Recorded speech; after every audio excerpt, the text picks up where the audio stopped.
Bismillahirrahmanirrahim. Assalamualaikum warahmatullahi wabarakatuh. Adik-adik yang saya banggakan pada hari ini, pagi ini, kita akan mencoba untuk mendiskusikan tentang eh, pengambilan contoh nekton di perairan tawar eh, yang sebelumnya telah dibawakan oleh Pak Hamid untuk bagaimana pengambilan contoh dari organisme dengan berbagai metode, baik itu secara probabilitas maupun non-probabilitas.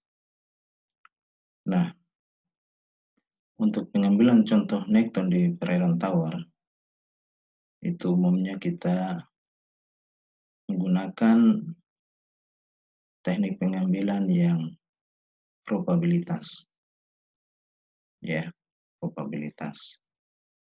Bahwa peluang terambilnya organisme di perairan itu adalah sama.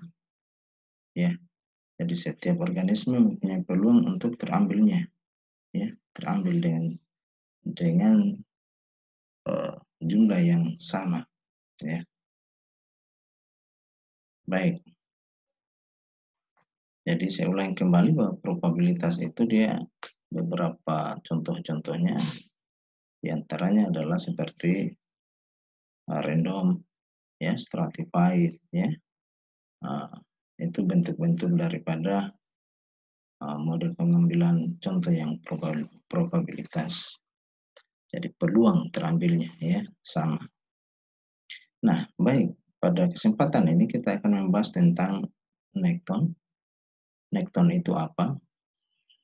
Jadi nekton itu adalah kelompok hewan air yang masuk dalam Pisces, ya, bertulang punggung, bergerak dengan sirip, ya. Jadi sifat-sifatnya semua itu sama dengan apa yang kita jelaskan pada penelitian tentang ikan, ya. Jadi yang dimaksudkan dengan nekton di sini adalah ikan, ya. Jadi dia hewan yang bertulang keras atau sejati. Nah, untuk mau mengambil ikan ini, maka harus kita mengetahui di mana distribusi organisme ini, di mana dia tinggal, habitatnya itu ada di mana. Dan dengan kita mengetahui habitatnya, daerahnya, maka kita akan mendesain alat untuk mengambil ini. Nah, habitat-habitat ikan itu kalau kita lihat di perairan cukup banyak, ya. Kalau kita klasifikasi lagi di perairan tawar, ya, di situ ada perairan umum, ya, ada danau, sungai, rawa, yang semua itu mempunyai peluang untuk hidupnya organisme ini. Bahkan kalau dikatakan bahwa tidak ada air, maka di situ ada ikan. Maka ini menjadi peluang kita untuk mendesain, merencanakan sebuah alat untuk dibuat yang kemudian dijadikan sebagai alat untuk pengambilan sampel. Nah, setiap tempat mempunyai alat yang berbeda.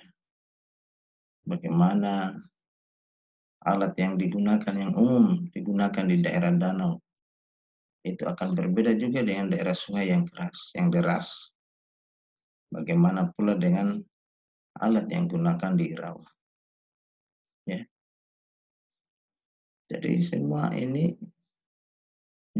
alatnya didesain sedemikian rupa sehingga organisme yang tertangkap pun akan bervariasi, ya, seperti itu, sesuai dengan yang kita harapkan.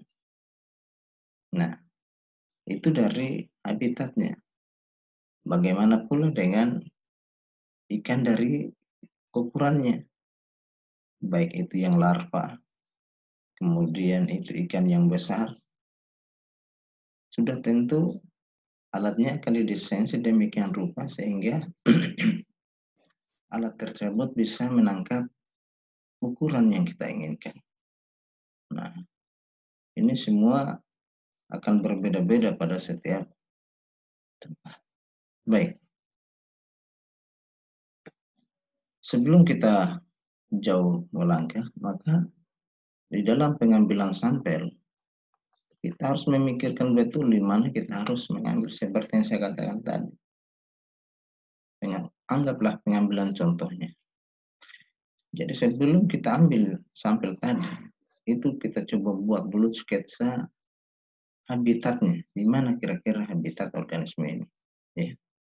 Anggaplah pengambilan contoh ini kita ambil di suatu perairan air yang mengalir atau kita anggap dia sungai. Nah, sebelum kita melakukan pengambilan tadi, maka kita harus tahu kondisi apa yang terjadi di sungai ini dari daerah yang kita tetapkan untuk diambil dia punya ikan. Nah, kita coba desain, kita coba lihat kegiatan-kegiatan apa atau kondisi habitat yang seperti apa di daerah tempat yang kita lakukan pengambilan sampel ikan. Nah, setelah melalui beberapa pengamatan, maka kita bisa bagi kondisinya. Apakah kondisinya itu karena kondisi lingkungannya, bisa pembagiannya berdasarkan kondisi lingkungannya, atau adanya kegiatan di tepian sungai, ya, seperti umpamanya kondisi lingkungannya di bagian atas yang merupakan daerah literal yang arusnya agak deras, yang dia punya substrat itu adalah batuan yang dalam bentuk kerikil, kerikil yang besar ya, stone sampai dengan stone ya, dari gravel ke stone. Nah, ini berbeda dengan daerah muara yang relatif banyak dari pasir gitu ya. Kemudian akan berbeda lagi dengan daerah yang paling atas, ya daerah Potamal. Nah, seperti ini yang kita akan bagi keadaannya berdasarkan habitatnya. Atau bisa saja kita membagi pada daerah habitatnya itu daerah yang masih alami, namanya seperti itu. Atau daerah yang sudah tertekan gitu, akibat penangkapan. Itu berdasarkan kegiatan masyarakat.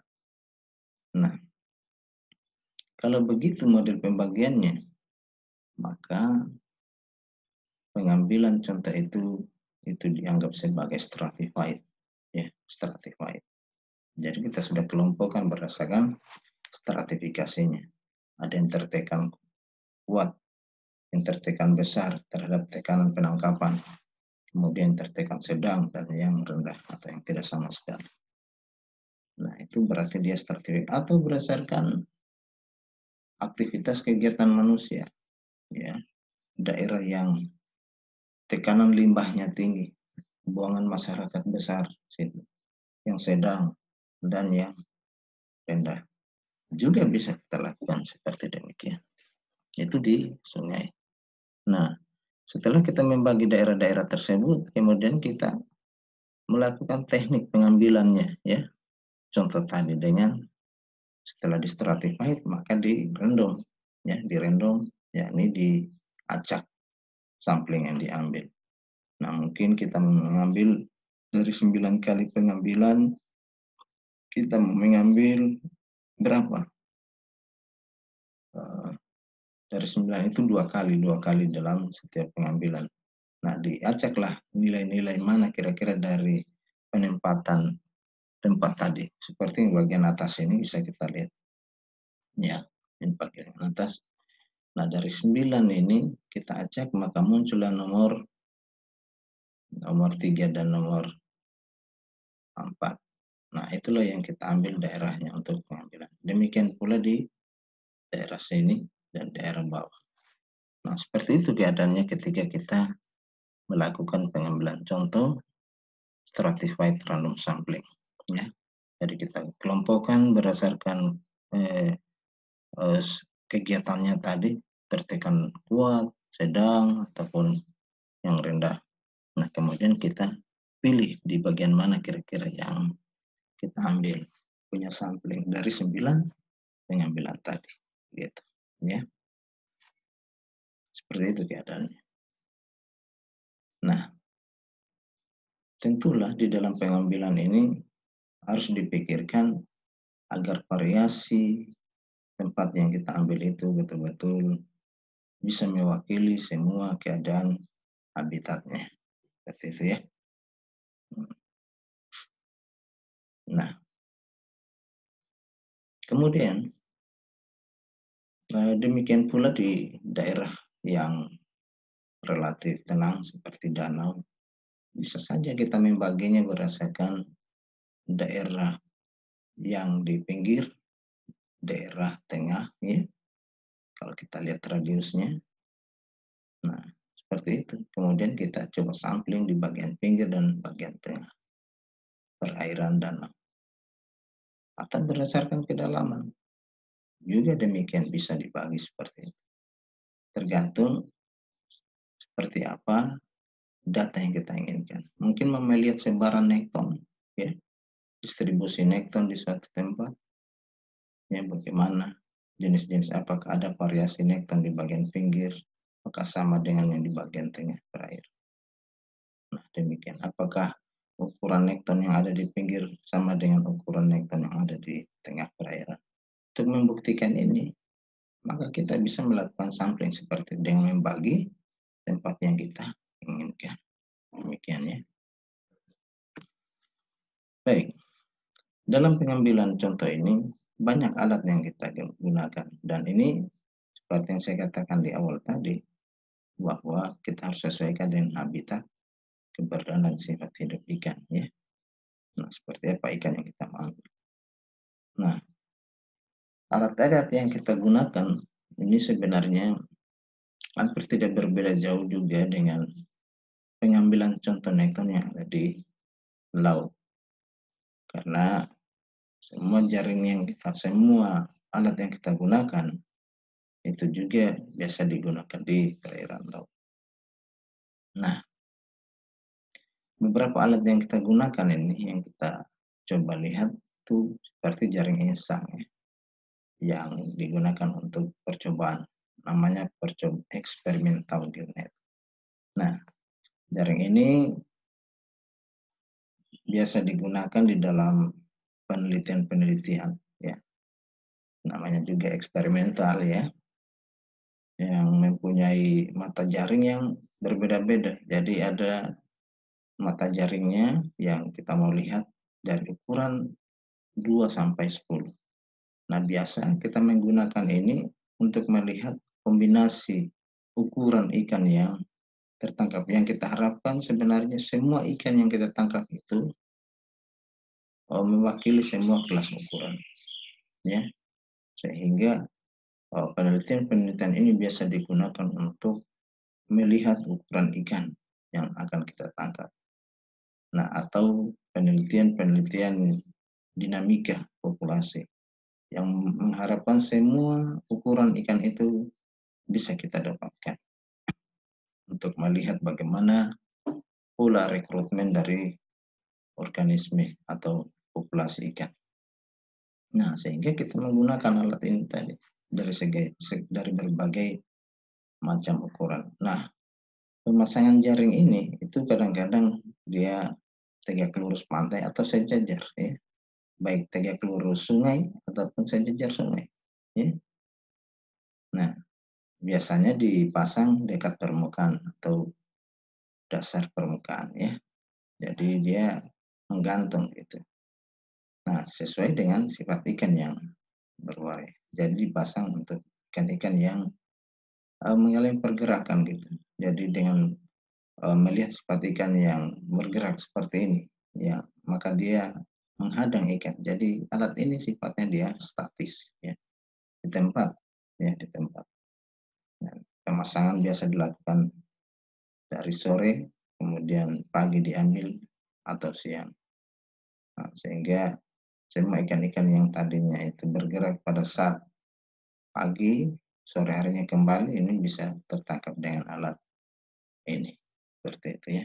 Jadi ingat alat ini sifatnya dia statis ya, statis.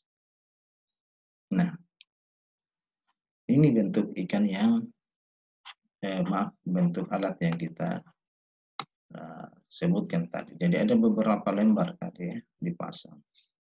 Nah, seperti ini dia punya ukuran jaring. Jadi gillnet. Jadi gillnet itu adalah alat yang memang didesain khusus untuk menjerat ikan ya pada bagian insang situ ya, ada tutup operculum ya. Itu. Jadi di ikan-ikan itu akan terjerat pada bagian insangnya ya, gillnya. Nah, kemudian ada jaring insang hanyut. Jadi jaring insang hanyut ini atau drift gillnet. Jadi ini alat ini mengambang atau terapung. Biasanya hanya satu mata saja. Jadi kita penelitian-penelitian ini digunakan untuk melihat tidak melihat variasi ukuran dari ikan yang kita tangkap. Hanya pada ukuran tertentu, tetapi bisa pada variasi organismenya, jenisnya ya. Nah, biasa diikatkan pada perahu, dibiarkan hanyut dengan perahunya mengikuti arus. Dan di ujung lain dipasang bendera sebagai tanda. Nah, untuk mengetahui di mana posisi kita mengambil ikan tadi. Nah, biasanya alat ini dia sifatnya bergerak ya, karena dia mengikuti arus, karena jaring dibiarkan begitu ya, hanyut bersama arus air. Nah, ikan-ikan yang seperti ini itu tertangkap biasa digunakan untuk penangkapan ikan yang berbahaya seperti salmon. Dia menggunakan insang hanyut ini ya, seperti itu. Nah, kemudian ada jaring pantai. Jadi insang hanyut tadi juga dia adalah ikan yang tertangkap dengan pada bagian gillnya ya, gill. Kemudian jaring pantai. Namanya pantai bukan berarti bahwa tidak bisa digunakan di perairan tawar. Tetapi jaring pantai ini digunakan di bagian tepi danau ya, atau tepi rawa. Nah, pantai ini jangan diartikan hanya pada laut, tidak.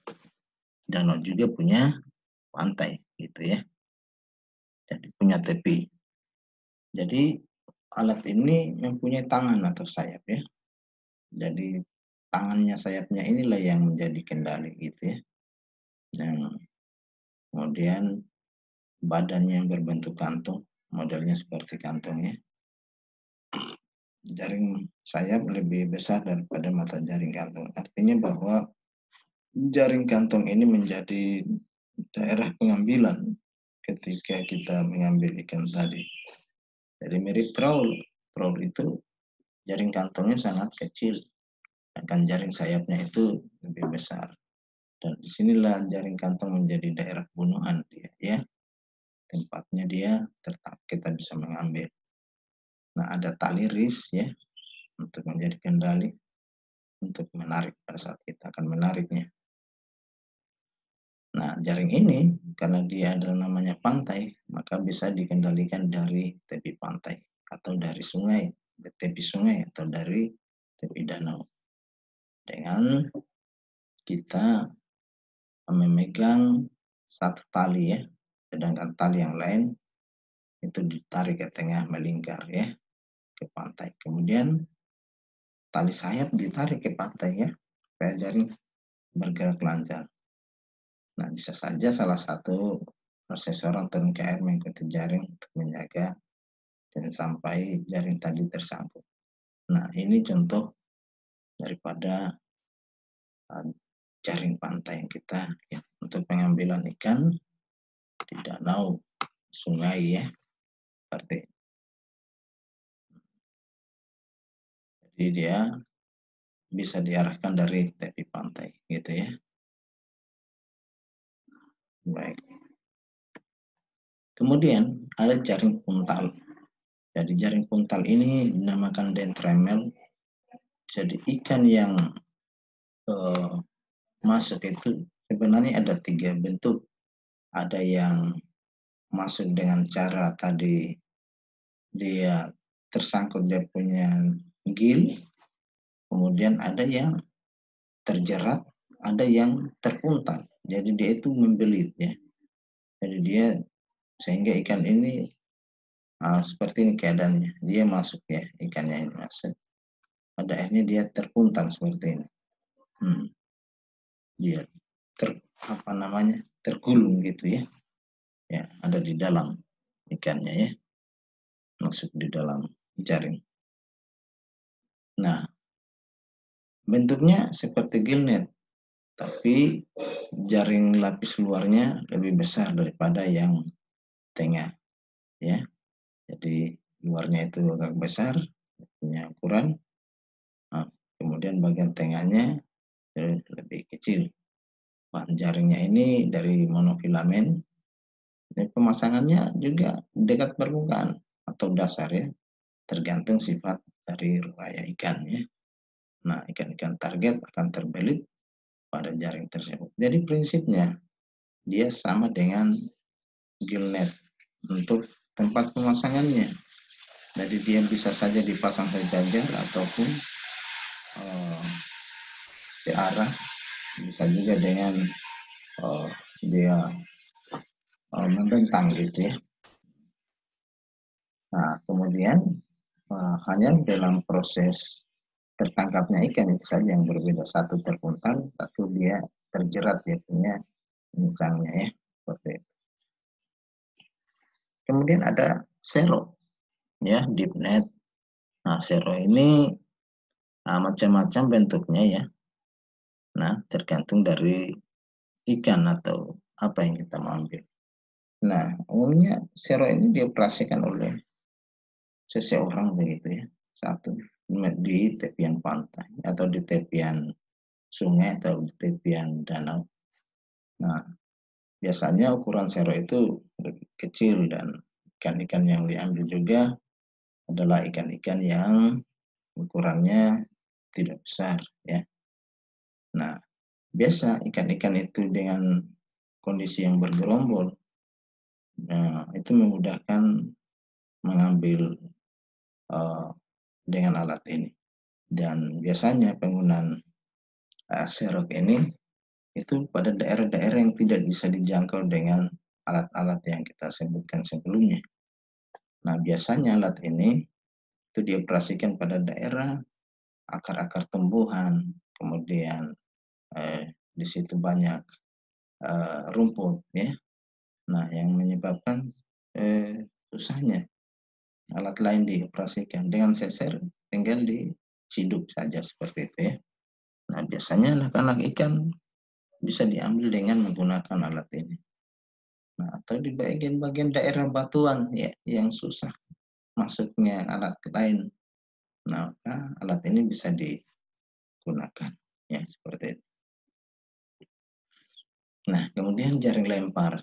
Nah, sekira jaring lempar ini sering kalian lihat ya. Nah, ini biasa orang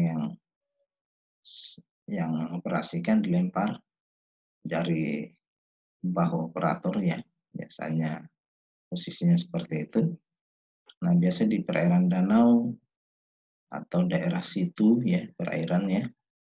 Untuk perairan tenang untuk menangkap ikan yang ukurannya juga tidak besar ya, ukuran ikan yang kecil-kecil ini.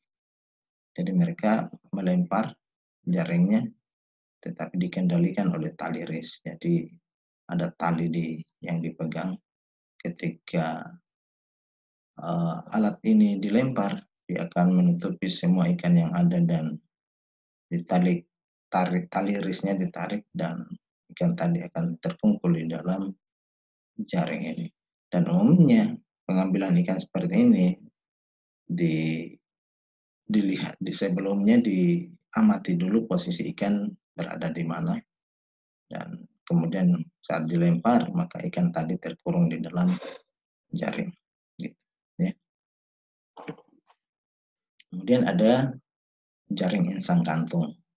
Nah, jaring insang kantung ini namanya encircling gillnet. Jadi ikan-ikan yang masuk di sini dia dalam bentuk seperti jaring yang dilingkar. Jadi jaring yang dilingkari, maka ikan-ikan yang tertangkap ini akan berusaha untuk meloloskan diri dari jaring yang sudah dilingkar. Jadi kita melingkari jaring dari gillnet ya, jaring gillnet yang punya ukuran.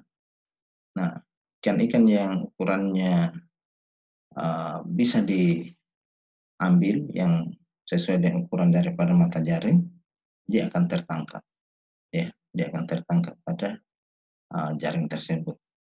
Jadi setelah dilingkari ini jaringnya, maka biasanya diikuti dengan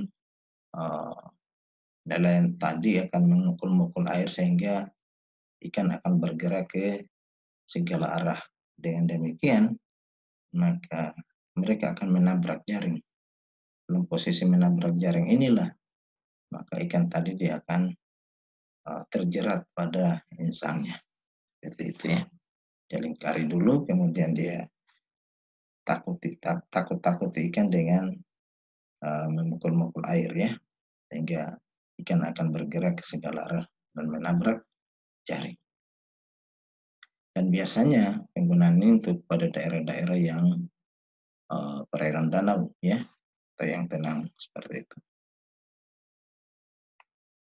Kemudian jaring larva ya berupa kantung. Jadi ini larva ini kalau kita lihat seperti ini larvanya ya.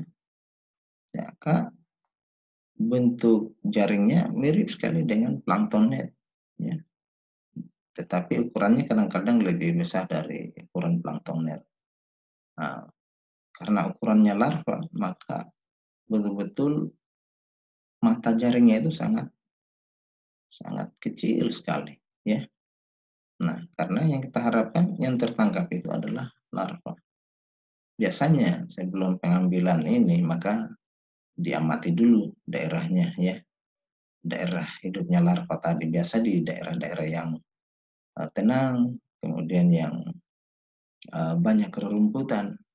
Nah, atau di daerah bagian perairan yang seperti batuan dan sebagainya. Dengan begitu maka tadi tepi-tepi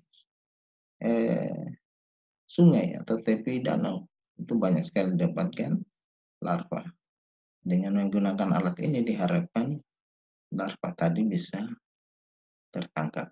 Jadi ukuran yang lebih kecil daripada larva untuk ukuran mata jaringnya ya, seperti itu.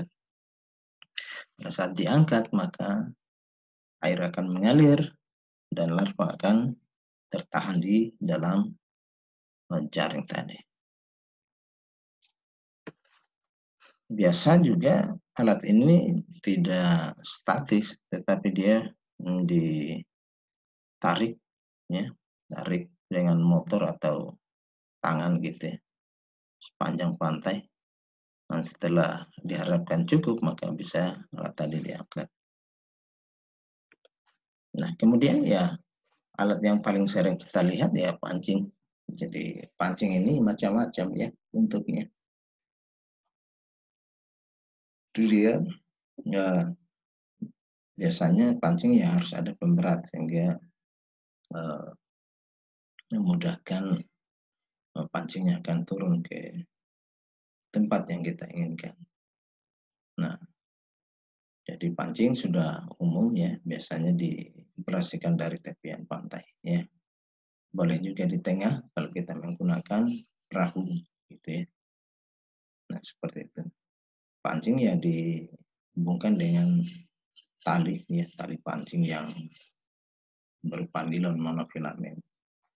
Nah, warnanya tersamar sehingga uh, tidak diketahui oleh ikan bahwa itu adalah ada pancing ya di dalamnya. Nah, kemudian ada bubu. Jadi bubu ini diproses juga seperti penggunaan serok tadi. Dia pada daerah-daerah yang batuan, jadi pada daerah-daerah yang susah dijangkau oleh organisme, biasanya untuk jenis-jenis ikan ini mereka menyenangi daerah dasar ya. Jadi penangkapan ikan pada daerah dasar ini, khususnya ini bubuk untuk ikan-ikan dasar ya. Jadi disimpan ada bagian dasar perairan, umumnya pada daerah-daerah batu.